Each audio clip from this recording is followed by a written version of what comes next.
Welcome back to the Sports News Analysis YouTube channel. My name is Mike. I'm continuing my Week 7 previews and analysis. This video is for the game between the Buffalo Bills and the Miami Dolphins. It'll be played down in Miami. They come in with a record of 3-2 off of their bye. The Bills with a record of 2-4. Thad Lewis practiced today, so expect him to get the start on Sunday again for the Bills. And, you take a look at a team like the Bills, they're getting healthier in the secondary. They got Jarris Bird and Stephon Gilmore back now, which should definitely help them in the back end there. They've sacked the quarterback over 20 times already this season. Okay, but on the flip side, they've also, both of these teams actually, the Bills have let up 20 sacks, and the Dolphins have actually let up 24 sacks in one last game. So that's going to be a key part to this game. Can Merrill Williams and the boys get after Ryan Tannehill and disrupt him? And can Cameron Wake and the guys get after Thad Lewis to disrupt him? That's going to be a big part of this game, I feel. The running game for the Bills, look, the Bills are third in the league running the ball, 150 yards a game. Obviously, with an inexperienced quarterback like Lewis, that running game comes more into the focal point.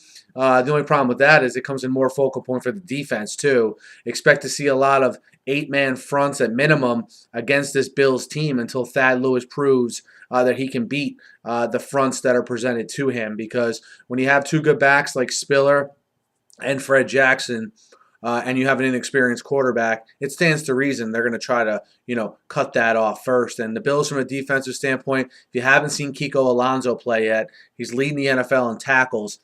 Be sure to pay attention to him. I think he has like 66 tackles already this year. He's playing great. He's running away with the Defensive Rookie of the Year award as of now. As far as the Dolphins go, two things to watch for the Dolphins are, number one, the fact that, again, they've let up 24 sacks this year. And second, they're only running for 70 yards a game. So, they need to shore up that offensive line. I'm sure it's something that was a major focal point during the bye week, setting up protections better for Ryan Tannehill, whether that means a tight end chipping, whether that means leaving a back in to protect rather than having him go out in a route, trying to find ways to improvise there.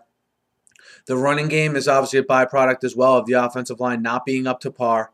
And if you listen to this channel at all, right from the preseason, I was surprised that they didn't upgrade the running back position, but I don't think the running backs have been terrible this year, and that they didn't upgrade, that offensive line more, especially when Jake Long left to go to the Rams. And, we'll see if this becomes a long-term problem. I think Ryan Tannehill's played very well despite that.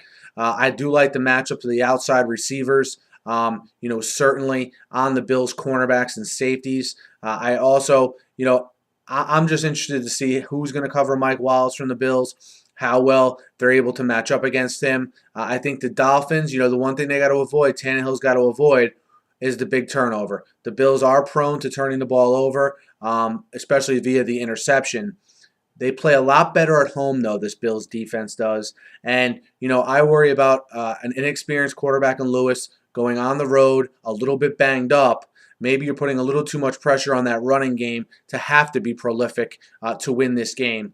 I think if the Dolphins can protect Tannehill, and if Tannehill can avoid the big mistake, I think the Dolphins will win this game, and I think that's what will happen, because I think the whole focus of this organization has been how to protect Tannehill better and how to get a little bit more out of the running game. And remember, you have a fully healthy Cameron Wake here in this game as well, which I think is really going to benefit them against an inexperienced quarterback. So I like Miami minus 9.5 at home against the Bills. And again, this is a pick mostly against the fact that Thad Lewis is starting and that he's a little bit banged up.